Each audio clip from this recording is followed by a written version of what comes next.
Today there are interesting updates from the Pokrovsk direction. Here, the Ukrainian forces developed a plan to divert the attention of the Russians from Pokrovsk by targeting the remaining pockets of encircled enemies near Dobropillia.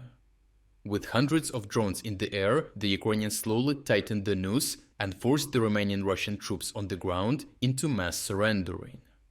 General Oleksandr Syrskyi has prepared a straightforward plan to divert Russian attention and manpower away from the brutal push south of Pokrovsk and east of Myrnohrad by launching a focused Ukrainian counterattack to the north. The goal is twofold: to clear the remaining pockets of encircled Russian troops near Dobropillia and to stabilize this sector, freeing Ukrainian forces to strike from the north and pressure Russian formations threatening Pokrovsk to be reallocated. Ukraine has already cleared several of these pockets in full and is now conducting operations to eliminate the rest.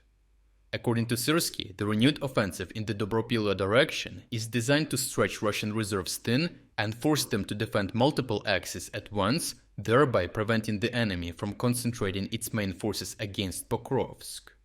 The Ukrainian forces are now pushing north of Nikanorovka and south through Tsatyshok, supporting the wider deblockading operations around Pokrovsk and Myrnohrad. A week of brutal fighting has left Tsatyshok and the neighboring villages littered with Russian bodies. One geolocated video shows a single dirt road where corpses lie every 10 to 15 meters, clear proof of the devastating effectiveness of Ukrainian artillery, drones and ambush tactics. Even more Russians lie dead scattered through the woods nearby, where they were caught trying to retreat or dig in. Realizing their situation was hopeless, many Russian soldiers began surrendering en masse. Ukrainian drone operators adapted their tactics by mounting loudspeakers on FPV drones, flying low over Russian trenches, and broadcasting surrender instructions. In one confirmed case, 2 Russian soldiers holed up in a building tried to fortify their position, but changed their minds after being targeted by a vampire hexacopter and several FPV drones one after the other. They emerged, dropped their rifles, and followed the drones' instructions to Ukrainian lines. Ukrainian reconnaissance later reported that dozens of Russian soldiers surrendered after similar broadcasts, with footage showing how they were taken as prisoners of war. In other areas, Ukrainian intelligence identified Russian infantry concentrations and coordinated precision strikes using different types of drones and artillery, effectively breaking the remaining organized resistance.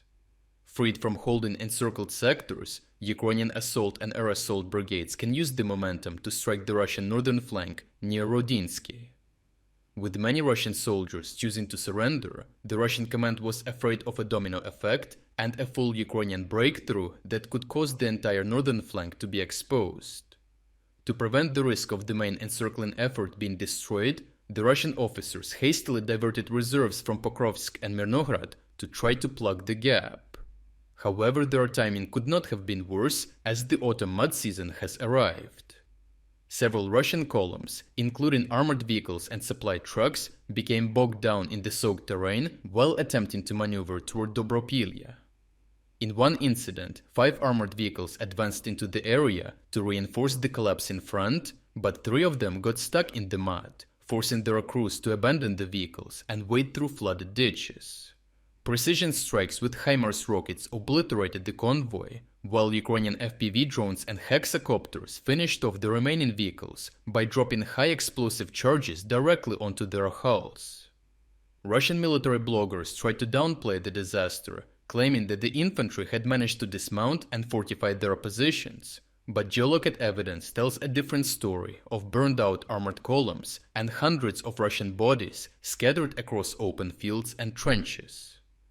Overall, the Ukrainian clearing operation achieved its objective to divert Russian attention from Pokrovsk, forcing the enemy to reallocate troops after several positions collapsed.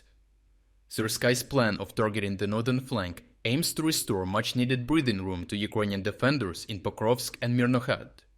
It remains to be seen whether the Russian command will allow the northern front to disintegrate to maintain their push from the south, but every attempt to support those near Dobropillia has only deepened the catastrophe, leaving the Russians with more losses. If you would like to explore other key developments today that we couldn't cover in this video, make sure to visit our interactive news map. The base map is completely free to use, so even with a free membership you can follow the frontline updates daily and preview the latest news and combat footage. More importantly, the map lets you see exactly where the most significant events are unfolding, giving you a complete overview of the global situation in just 5 minutes a day. The link to our interactive map is in the description below. Thank you for watching this update, and a special thanks to everyone already following our interactive map.